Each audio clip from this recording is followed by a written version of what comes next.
الحمد لله رب العالمين، والصلاة والسلام على سيدنا وحبيبنا محمد وعلى آله وأصحابه أجمعين. إمان داران خواناسانی زۆر بەڕێز، لە وتارەکانی ڕابردوودا باسی گەرمای هاوین و تیشکی خۆرمان کرد. ئینشاءالله بە پشتیوانی خوای پەروەردگار لەم وتارەشدا هەر باسی خۆر دەکەین و دەڵێین ئەی ئیماندار تۆش خۆر بە. دوو صفاتی خۆر باز دەکەین کە دەرسی گەورەی ژیانمان پێدەدەن. ئەو خۆرەی کەوا گەرمی ڕووناکی و زەمان پێدەبەخشێ بە ئێمە و بە هەموو زیندەوەران. لەم وتارەدا ئینشاءالله کورت و پوخت باسی دوو دەرسی ژیان دەکەین. هەر وەختێ جەنابەت ئەم گەرمایەت بینی، هەر وەختێ چوویتە دەرەوەی مزگەوت و سەرت هەڵبڕی و ئەو خۆرەت بینی، دوو دەرسی گەورەی ژیان فێر بە. یەکەم دەرس ئەوەیە هەڵاتن و ئاوابوونی خۆر ڕێگ وەکو تەمەنی مرۆڤ وایە. سبحان الله، ئەو خوایە کە ئەو ئینسانی دروست کردووە هەر ئەو خوایەشە کە ئەو خۆرەی لەسەرمانەوە دروست کردووە. بەڵێ هەڵاتن و ئاوابوونی خۆر ڕێگ وەکو تەمەنی مرۆڤ وایە. سەرەتا کە خۆر هەڵدێ زەردەی خۆر هەڵاتمان هەیە، تیشکەکەی گەرمیەکەی زۆر لاوازە. دوای ئەوە وردە وردە دەگەینە کاتی چەشتەنگا و گەرمیەکەی تاو دەستێنێ و بەرە و ڕووناکیەکەی زیاتر بڵاو دەبێتەوە بەسەر زەویدا و هەمووی دەگرێتەوە، گەرمیەکەشی پەرە دەستێنێ. دوای ئەوە دەگەینە نیوەڕۆ، وەکو ئێستا کە لە کاتی هەینی داین، لە کاتی نوێژی جومعە داین، ئاسمان خۆر لە ناوەڕاستی ئاسمانەوە خەریکە لا دەدا. لوتکەی گەرمی و ڕووناکیەکەیەتی ئەوەندە بەهێزە گەرمیەکەی ئەوە تاممان عەرەقمان کردوێتەوە لە مزگەوتە. و هەروەها ڕووناکیەکەشی ئینسان ئەوەی کەوا چاوی بەنەوعێک بێت چاویلکەی پزیشکی بەکاربێنێ بۆ بەرخۆر، ئەوەندە ڕووناکیەکەی بەهێزە، چونکە لە ناوەڕاستایە گەیشتووەتە لوتکەی بەرزی. بەڵام دوای نیوەڕۆ وردە وردە خۆر لار دەبێتەوە. لەگەڵ هەموو لاربوونەوەیەکیدا لاوازێکی پێوە دیارە. ئەو ڕووناکیە بەهێزە وردە وردە خەریکە هەستی پێ دەکەی کەم دەبێتەوە و گەرمیەکەشی بەرەو لاوازی بوون دەڕوە. لە کۆتاییدا ئاوا دەبێ، بەڵام کە ئاوا دەبێ، ئاوابوونی خۆر زۆر سەرنجڕاکێشە. بە سووری ئاوا دەبێ، لای خۆر ئاوا سوور دەبێ. سووری خۆر ئاوابوون دیمەنێکی زۆر سەرنجڕاکێشە کە ئینسان ئەگەر دیقەتی بدا و گەورەی خوای زیاتر بۆ دەرکەوێ. ئەم خۆرە کە بەیانیان ئاوا بە لاوازی هەڵدێ و لە دواییدا بە سووری ئاوا دەبێ، عەینی تەمەنی مرۆڤە. مرۆڤیش بە منداڵی چۆن زەردەی خۆر هەڵاتمان هەیە، ئاوا زەردەخەنە دەکا بۆ دایک و باوک و دەوروبەری. دوای ئەوە وردە وردە بەهێز دەبێ. دوای ئەوە دەبێتە مێر منداڵێک، هەرزەکارێک. دوای وەکو خۆرەکە دەچێتە ناوەڕاست دەبێتە گەنجێک. وەکو خۆر گەرمە، وەکو خۆر تیشکی بەهێزە. گەنجێکە لە لوتکەی گەنجایەتیدا ئینسان نازانێ ماندووبوون چییە، نازانێت تاریکی چییە، نازانێت خەتی ورد چییە، نە چاویلکەت دەوێ، نە ددانی چەندرا و تاقمت دەوێ، نە گۆچانت دەوێ. گەنجێک ئێستا گاڵتەی بە مامە حاجیەک دێ کە تا هەڵدەستێ دەستی بۆ پشتیەوە گرتووە. لەواتێ گاڵتەی پێبێ کە خۆی دەخاتە سەر گۆچانەکەی و بەدەم ئۆفێکەوە هەڵدەستێ. ئەم لە لوتکەدایە عەینی خۆرەکە زۆر گەرم و گوڕ، زۆر خوێنگەرم، بە ئەندازەی گەرمی خۆر گەنج خوێنی گەرمە. ئەوەندەی گەنج ئامادەی فیداکاری خۆ بە کوژدانە پیرێک وانە، خوێنی دەکوڵێ وەکو گەرمی خۆرەکە لە کاتی ناوەڕاستی ڕۆژە. ڕووناکی بە هەموو لایەکەوە بڵاو دەکاتەوە، هاوسەرگیری دەکا، خزمەتی دایک و باوک دەکا، منداڵ پێدەگەێنێ، ماندووبوون ناناسێ. ڕێک تەماشاکەن بەڕێزان عەینی خۆر. بەڵام لە دواییدا بەخوا بەرەو لاربوونەوە دەڕوات، چۆن خۆرەکە لە ئاسمانە لە ناوەڕاستاوە مەحاڵە بوەستێ، وردە وردە لار دەبێتەوە. ئەم گەنجەش ساڵ بۆ ساڵ لار دەبێتە وەختی ئەزانێ بە ساڵات چوو، وەختی ئەزانە گەیشتە تەمەنی عەسر، وەختی ئەزانێت چاویلکە لە چاوایە و گۆچان بەدەستەوەیە و ئەژنۆهێشان و پیشتێشان و هەر ڕۆژەی ئەندامێکی جەستەی پێویستی بە دکتۆر و بە پشکنینە. لاواز بوو هەتا وەختی ئەزانێ وەکو خۆرەکە مردن یەخەی گرت. بەڵام دەرسە گەورەکە ئەوەیە چۆن خۆر بەڕووی سوورەوە ئێواران خواحافیزیمان لێ دەکا. ئەی ئینسانی مسلمان، تۆش ئاوا گرنگە بەڕووی سوورەوە بمری. خۆر چونکە ئیشەکەی ڕێک و پێک کردووە لەبەری بەیانەوە کە هەڵاتوە جوان ئیشی خۆی لە هەر قۆناغێکە بە پلەی گەرمی پێویست و تیشکی پێویست ئیشی خۆی کردووە بۆ سەرزەوی کە ئاواژ بووە بە ڕووسوری دەچێتەوە دیوانی خوای پەروەردگار بە ئێمەش دەڵێ ئەی مرۆڤ تۆش ئیش و کارەکانت با جوان بێ تۆش عەقیدەکەت با جوان بێ شیرکی تێکەڵاو نەبێ بتپەرستی و شەخصپەرستی و ئاڵاپەرستی و حیزبپەرستی تێکەڵاو نەبێ بەس تەنها و تەنها ئەڵڵا پەرستی وەکو خۆر تۆش ئەوە خزمەت بکەی کۆمەڵگاکەت بکە تۆش وەکو خۆر بەسوود بە تۆش لە قۆناغی گەنجەتیدا هەرزەکە منداڵیتدا هەرزەکاریتدا گەنجەتیتدا بە ساڵاتچووی و پیریتدا وەکو خۆر ئیتاعی ئەمری خوا بکە هەر قۆناغی وەکو خۆی تێپەڕێنە وەڵڵی تۆش ئەوە بەڕووی سوورەوە دەچێەوە دیوانی خوا ڕووزەر نابی ڕووڕەژ نابی شانازی بە خۆتەوە دەکەی شانازیت پێوە دەکرێت کە سوکارت لە ڕوویان دێ بڵێن فڵان کەسی مردووی ئێمەیە بڵێن خوا لێ خۆش بێ هەم دەبینی خۆت و خوا لە عەقیدەت پاک بێ هەم وەکو خۆر بە سودبەخشی بژی بۆ خەڵک بەڕووی سوورەوە ئەو دنیای بەجێ دەهێڵی ئەمە دەرسی یەکەمی ژیان خۆر بە جەنابی شت دووەمیان خۆر هەڵاتن و چوونە ناوەڕاستی ئاسمان و لاربوونەوە و ئاوابوونی خۆر بەڕێزان بە پلەبەندیە پێی دەوترێت ئەتەدەڕج بە پلەبەندیە تیشکی خۆر ئەو خۆرەی کە لەسەرمانە بەڕێزان کاتێک کە هەڵدێوەکو گوڵۆپێکی کارەبایی نییە ئێمە ئەو گوڵۆپە دەست بە پلاکەکەی ئادێنین لە یەک کتۆپڕا هەموو ژوورەکە ڕووناک دەبێتەوە لە شاوە مەبەستم کە دەیکوژێنیەوە لە یەک چرکەدا لە کەمتر لە چرکەیە هەمووی تاریک دەبێت چاولێ هەمووی تاریک بوو بەڵام خۆر وانییە خۆر سەرەتاکەی کە هەڵدێ کتوپڕ هەڵنایە وەڵڵا کتوپڕ هەڵات هەلانەی کوێری بکردینایە یعنی لەو گەرمی تاریکی شەوەدا لە کتوپڕە وەکو ناوەڕاستی خۆری لێبێ وەکو نیوەڕۆی لێبێ بڕاوکە چاوەکان بەرگیان نەدەگرت ئەگەر کتوپڕیش ئاوا بووبوویایە یعنی ئێستا تقریبەن لە دەوی ئێوارەدا کە خۆر وردەوە دە خەریکە ئاوا دەبێ ئێمە چەندی مەنێکی جوانە وردەوە خۆرەکەت چاو لێ نەماوە کەچی هێشتا تۆ بەرپێی خۆت دەبینی و هێشتاکانە کاری خۆت دەکەی و تۆمبیل لە دەخڕی بەبێ لای تیژ کەچی خۆریش دیار نەماوە وردە تاریکی دێ ئەگەر لە کتوپڕە بە یەک چرکە خۆر کۆتایی پێ پاتایوەکو گڵۆپەکە بمان بکوژایەوە بڕواتان هەبێ زۆر کارمان قورس دەبوو الله ئەکبەر لە حیکمەتی ئەو خۆی پەروەردگاری خالقە ئەو خۆرە بە پلەبەندی هەڵدێ بە پلەبەندی ئاوا دەبێ بۆ ئەوەی هەمومان پێی ئاسوودە بین و ژیانمان خۆش بێ تۆش ئەی مرۆڤ با کارەکانت بە پلەبەندی بن هەوڵ مەدە لە پڕێک ببی بە کوڕێک ئەوەی کە مرۆڤ لە ناودەدا ئەو هەڵپەیە خۆر هەڵپەی نییە یەکسەر بگاتە ناوەڕاستی ئاسمان بڵێ ئاوام حەز لێیە لە دووتکەی گەرمی و ڕووناکی بەخشیندا بم لە دووتکەی وزە بەخشیندا بم نە پەلەی نییە زەردەخەنەیەکی جوانمان بۆ دەکا هێشتا دەرنەکەوتۆ تۆزە دنیای ڕووناک کردوتەوە لە پێش خۆیەوە قافڵەیەکی ڕووناکی بەڕێ کردووە دوای کە لە لوتکەی شاخەکانەوە دەرکەوت چەند جوانە حەز بە بینینی دەکەی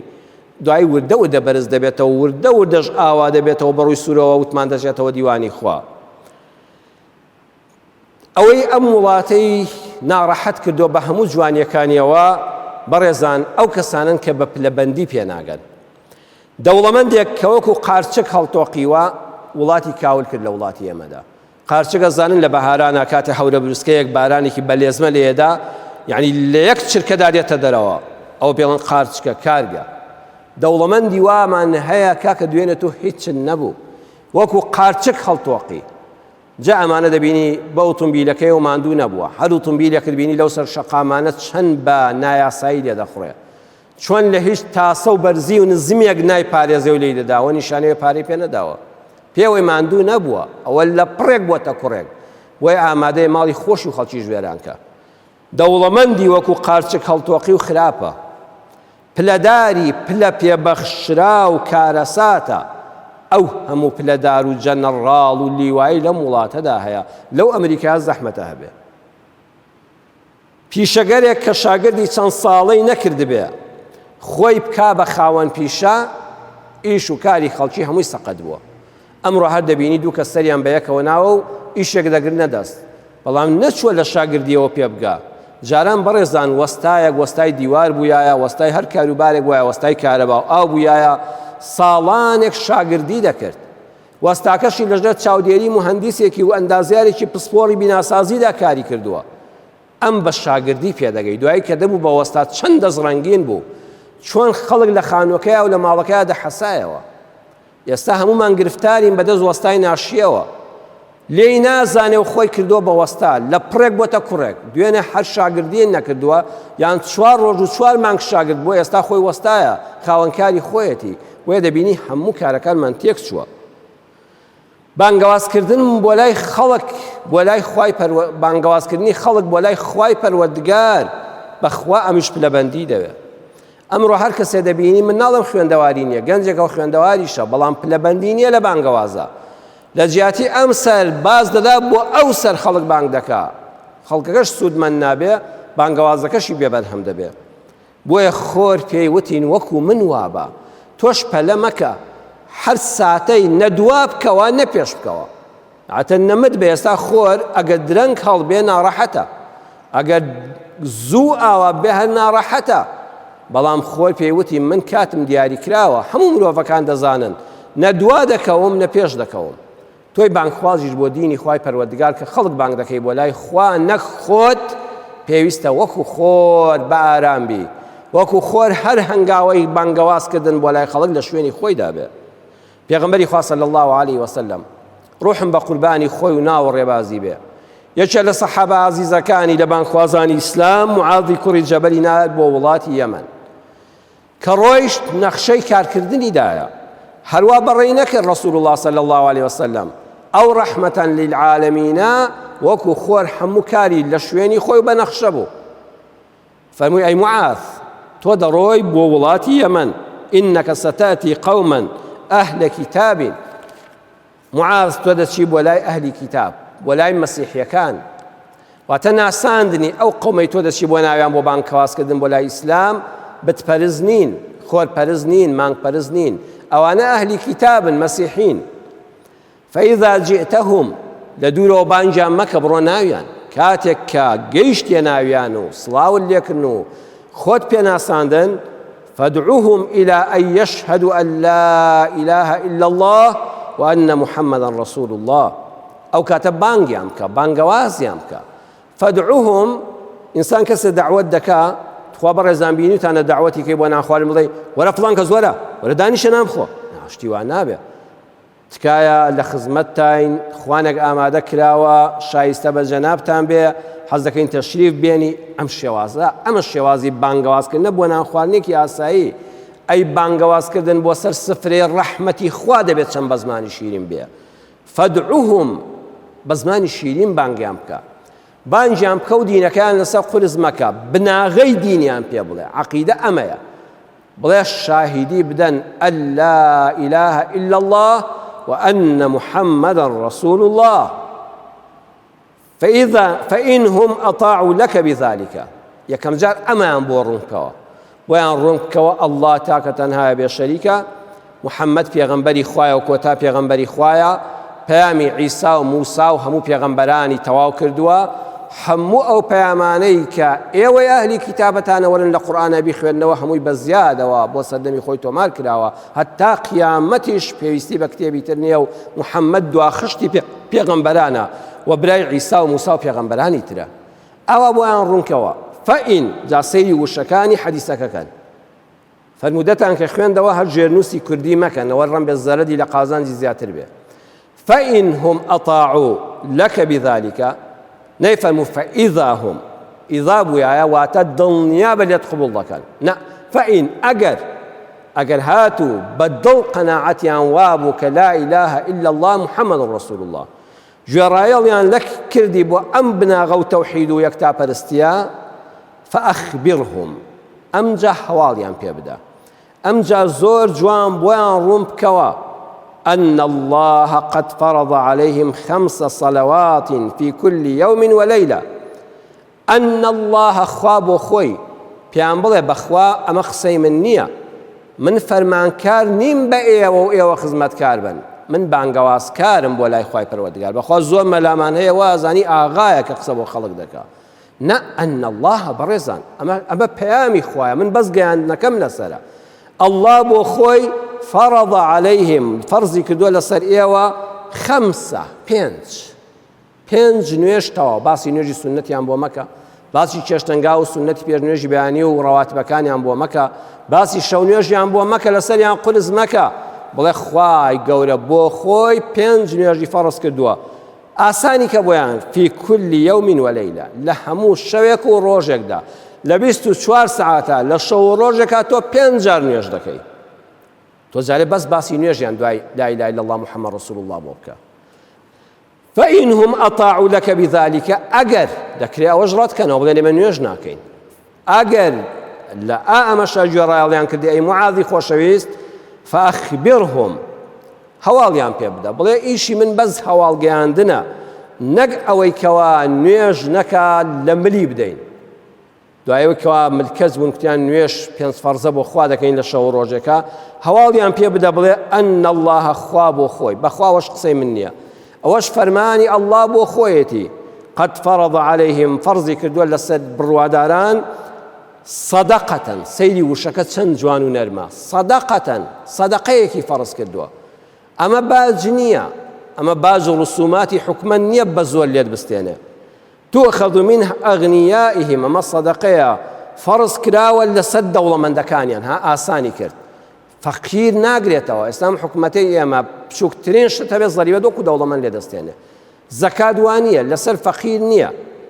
لسد دولة من دكان يعني ها بالشانيان خوش به فترد على فقرائهم لدولة من دكان إخوان ورد جيلة نابري بولاتي شترو بخلشي شتر بلكو ددريته بفقير كان خوتان هل الشاني دولة من دكانش خوش دبه يكم پاداشتم لا إخواها ركني دينا كم توابو دوام فقيرك شيء خوشككي خوما براكي خوما كسكاركي خوما قومكي خوما ئەویش دڵی خۆش دەبێ و لەو هەژاری ڕزگاری دەبێ پارەکە هەر بۆ خۆم گەڕایەوە بۆ ماڵی خۆم گەڕایەوە فإنهم أطاعوا لك بذلك أقل لقل أمشى راهاتن جراياليان كردي فإياك وكرائم أموالهم أقدار بخوب بارز لوين نختينيان دز بصرا بقري واتقي دعوة المظلوم زور خوب بارز الدعاء استملك لاو فإنه ليس بينه وبين الله حجاب چونکە لە نێوان پەروەردگار و دوعای مەزلوم و ستەم لێکراودا هیچ پەردەیەک نییە با تۆ سەحابەش بین نەچی ستەم لە هیچ کەسێک بکەی چونکە خوا دەنگی دەبیستێ و لەسەری دێتە وەڵام تەماشاکەن بەڕێزان ئەم بانگەوازیکردنە بۆ لای خوای گەورە چەند قۆناغ بە قۆناغە وەکو تیشکی خۆرەکە قۆناغ بە قۆناغ هەڵدێ یەکەم بانکردنی خەڵک بۆ لای ئەڵڵا ئەگەر عەقیلە دەدڵا چەسپا کاکە ئەمجا باسی نوێژ بۆ کابرا بکە ئیوامان هەیە لەگەڵ مەجلیسێکا لەگەڵ کەسێکەدا دەنیشێنی و ڕۆب بۆ نمونە دە دوای جومعە دەچنەوە کۆمەڵ خەڵکێک لە ماڵ دەکەن کە تۆ لێ میوانی سەیەکەی نوێژیان نەکردو جومعەیان نەکردووە ئەم یەکسەر باسی گەورەی نوێژیان بۆ دەکا نەبا بەجارە باسی گەورەی ئەڵڵایان بۆ بکە باسی ڕێبازی پێغەمبەریان بۆ بکە صلی الله علیه وسلم بەخوا ئەگەر خوا ناسی بە حەق بێ نوێژ ئاسانە بۆی بەڵام تۆ جارە باسی حکمی نوێژ نەکەر و سزای نوێژ نەکەر لە ئیسلامدا چییە و حکم و ئەوەی کەوا لە فقیش ئیسلامیدا بە تایبەتی شافعی باس کراوە بۆی باسکەی کە دەبێت لە سەرت بدرێ و ئەگەر تۆ بن نەکرد کوژرەی ئەمەی بۆ باز مەکە وەڵڵا ئەوەندەی تر لە دین دووری دەکەیەوە وەکو پێغەمبەر صلی الله علیه وسلم فەرمووی معاذ گیان سەرەتا باسی لا إله إلا الله بۆ بکە باسی خوای بۆ بکە باسی نیعمەتەکانی خوای بۆ بکە باسی ڕێبازی ڕەحمەتی رسول الله بۆ بکە صلی الله علیه وسلم ئەمجا ئەگەر نوێژەکان ئەمجا دوای باسی نوێژ ئەمجا ئەگەر نوێژەکەش باسی سونەتەکانی جارێ بۆ مەکە باخوا دەکا و فەرزەکان دەکا با نەترسێ بڵێ ئەم هەموو نوێژەم بە یەکەوە بۆ ناکرێ ئەمجا باسی زەکات لێرەدا دیقەت بدەن لە فەرمودەکەدا باسی ڕۆژ و حەجی تێدا نییە چونکە بەخوا کەسێ عەقیدەی خواپەرستی و دینداری لە دڵیا چەسپا پێنج فەرزە ئامادە بوو نوێژ بکە دەستی بە باخەڵیا کرد و بە ئەو پەڕی خۆشحاڵیەوە زەکاتی ماڵەکەیدا وەڵڵا برا ڕۆژ و هەر زۆر ئاسانە بەخوا و کاتە حەج لە تەمەناجارێک هەر زۆر ئاسانە بۆی باسی ئەوانەی هەر نەکرد با لە سەریان خولس نەبێ ئیمام بوخاری لە دایکمان عایشەوە دەجێڕێتەوە کە دەربارەی دابەزینی ئاەتەکانی قورئان فەرمووی سەرەتا کە قورئان دابەزی ئەو ئاەتانە هاتنە خوارەوە کە زۆر درێژ نین نە زۆر کورتن نە زۆر درێژن لە سوورەتی حوجورات و قاف و ئەوانەوە بەرەو دواوە بەرەو لای جوزی عەممە فەرمووی باسی چی تێدا بوو با فیها ذیکر الجەنەتی والنار قورئان بەس باسی بەهەشت و دۆزەخی بۆ خەڵک دەکرد بەس ئاەتەکان بخوێنەوە لە سوورەتانەدا باسی ڕۆژی قیامەت باسی خۆشی بەهەشت باسی سامناکی جەهەنەم حتى إذا ثاب الناس إلى الإسلام تا خلق قرانه ولا إسلام خەڵک ئەمجا وایە زانی سەحابی پێغەمبەر صلی الله علیه وسلم وا پەروەردە بوو وەی دەزانی دەستی بردووە بۆ درەختەکانی بەهەشت وا لە شەو نوێژا خەڵک دەگریا وایە زانی ئاگرەکەی جەهەنەم لەبەر دەستیایەتی لەبەر دەمیایەتی لە ترسا بکەوێتە ناویەوە ئەمجا نەزەل الحەلال والحەرام الله ئەکبەر ئەم قورئانەش ئاوا بە پلەبەندی دابەزیەوە ئەمجا خوا باسی حەڵاڵ و حەرامی بۆ کردن بۆ مسلمانان و بۆ سەحابەکان خاتو عائشەی دایکمان خێزانی پێغەمبەر صلی الله عليه وسلم دەفەرمێ ولو نزل أول شيء لا تشربوا الخمر یەکەم ئاەتی قورئان هاتایە خەڵکی عەرەق حرامە نەیخۆنەوە لقالوا لا ندع الخمر أبدا والله بدأ ينقول بحياتي واصل عرق نايانين وما ترك نابع ولو نزل لا تزنوا يكم آيات قرآن بهاتا زنا نكن لقالوا لا ندعو الزنا أبدا يعني والله أبو من واصل لو خرابكاري وبدر وشتي نايندرس قالوا دوين لقاليا بلام نا يكم جار باسي ناسيني الله باسي قيامات باسي بهاشت باسي دوزاخ دوای چەند ساڵ ئەمەتانەی قورئان بەس دڵەکان پەروەردە دەکا ئەمجا باسی حەڵاڵ و حرام و حرامی عەرەق و حرامی زینای بۆ کردن بەڵێ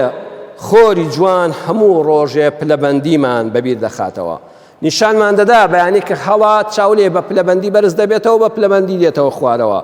پێمان دەڵێ پلەبەندی بۆ هەموو ژیانتان گرنگە ئەی مرۆڤەکان سەرنج بدەن بەڕێزان سەرنج بدەن درەختی کوردەواری خۆمان وەکو گوێس وەکو بەڕوو وەکو داری تو درەنگ گەورە دەبێ بەڵام زۆر خۆڕاگر و بەرهەم بەخشە درەنگ گەورە دەبێ هەنگاو بە هەنگاو گوێزێک باوەڕتان بێ لەو کوردستانەی خۆماندا لەوانەیە هەیە 200 ساڵ تەمەنی بێ بەڵام زۆی سەیری ئەو هەورامان و ناوچەی جافەتی خۆمان کە دارگوێزەکانی چەند بەهێزن چۆن ڕەگ و ڕیشاڵیان بە ئەندازەی باڵایان چۆتە عەرزەوە هیچ زریان و ڕەشەبا و ئەو هەموو بەفر و بارانەی زستان لە ناویان نابا بەرهەمیشیان زۆرە و بەردەوامە بەڵام درەختێکی لە دەرەوە هێنراوی هاوردە سەی دەکەی زوو گەشە دەکا هەر زۆر زوو گەورە دەبێ هەر زۆر زوو بەرهەم دەگرێ بەڵام وەڵای بەرگەی ڕەشەبایەک ناگرێ بزانە ئەو هەموو دارە جوانەمان هەبوو جاری وایە لە ساڵانە ڕەشەبایەک ئەم سلێمانیە دەگرێتەوە ئەڵێ وەزارەتی دەستگای ژینگە دەڵێت چەند درەختی لەم شارەدا هەڵکەندووە بەڵام دارتوویەک کە ڕەگ و ڕیشاڵی داکوترا چونکە قۆناغ بە قۆناغ ڕواوە ئاویش نادرێ کەسیشی لەدا وەرنیە بەس نەسووتێ سەیر دەکەی هیچ ڕەشەبایەک نییە هەڵیکەنێ مریشکێکی کوردی خۆمان زیاد لە ساڵێکی دەوێ هەتا بە کەڵکی خواردن دێ قۆناغ بە قۆناغ بە پلەبەندی گەورە دەبێت لە جوچکێکی بچکۆلەوە تا دەبێتە مریشکێک دەبێتە کەڵەشێرێک کە بە کەڵکی خواردن بێ ئەی مریشکێکی کێڵگەی پەلەوەری دەستکردی مرۆڤ بە 40 شەو زۆر لەو گەورەترە دوو هێندەی مریشکە کوردیەکە کەڵەشێرە کوردیەکە گەورەیە بەڵام تخوا چەندیان جیاوازی هەیە لە نێوان تام و چێژی خواردندا لە نێوان بواری تەندروستی بۆ جەستە و بۆ لاشەدا بەخوا ئەرز و ئاسمانیان فەرقە ئەوەی بە پلەبەندی پێگەی دەمێنێتەوە بۆیە وڵات ئەگەر هاوڵاتیەکانی بە پلەبەندی پێ نەگەیشتن ئەگەر بەرپرس و مەسوولەکانی وەکو ئەم دز و گەندەڵانەی ئێمە لە کەرەج و لە تارانەوە گەیشتنە سەر کوریێری ئەنجومەنی وەزیران وەڵڵاهی برا خەتەر ڕوودەدا ئەو کاتە بە هیچ تێر ناخوا چونکە بە پلەبەندی بەرز نەبووەتەوە ئەو شەهادەیە کە بە تەزویر دەدرێ بە کەسێک و بڕوانامەی بەکەلۆریۆس و ماستەری بۆ دەکرێت چونکە هیچ شەو نخونی هیچ سەعیکردن هیچ هەوڵ و تێکۆشانێکی نەداوە نەخۆی چێژی لێ دەبینێ نە خەڵکەکەش استفادەی لێ دەکا بەڵکو دەبێتە ماڵوێرانی بۆ هەمووان عەرزم کردن تیشکی خۆر هەموو ڕۆژێ بیرمان دەخاتەوە ئاگادار بە تۆش بە پلەبەندی کار بکە بە پلەبەندی بەرز بەوە بە هێواشیش دێتە خوارەوە بە ڕووی سووریش دەچێتەوە دیوانی خوای پەروەردگار یا الله یا ڕەحمان و یا ڕەحیم داوا لێ دەکەین یا ڕەبی خوای پەروەردگار لە خۆرەوە دەرسی ژیان فێربین کارەکانمان بە جوانی بە پێی شەریعەتی ئیسلام بە پێی ڕێبازی خوا و پێغەمبەر بێ صلی الله علیه وسلم بە پلەبەندی کار بکەین یا ڕەبی خوای پەروەردگار ئەوەی پێمان دەبەخشی بۆمان زیادکەی یا ڕەبی خوای بە لەشتاغی بە ئیمانەوە بە دڵی ڕووناکەوە سوودی لێ ببینین خوای لە خەڵات و بەخشەکانی خۆت بێبەشمان نەکەی یا ڕەبی خوای پەروەردگار لە ناشکران نەبین شکرانە بژێری بەردەوامی تۆ بین یا ڕەب العالەمین وشەی ئەلحەمدولله هەمیشە لە دڵماندا بێ لەسەر زمانمان بێ یا ڕەبی خوای پەروەردگار ئەو کەسانش کە دەستکوتن دەرگای ڕزق و ڕۆزیان لێ بکەیتەوە ئەوانەی نەخۆشن یا ئەڵڵا شیفای بەخێریان بۆ بنێری ئەو کەسانەی دڵ بەخەمن یا ڕەبی زەردەخەنە بخەیتەوە سەر لێوەکانیان یا ڕەبی خوایە ئەو کەسانەی هەر گرفتێکیان هەیە بۆیان چارەسەرکەی خۆت بێ بەهانە و هاواری هەموو لایەکمانەوە آمين آمين آمين والحمد لله رب العالمين.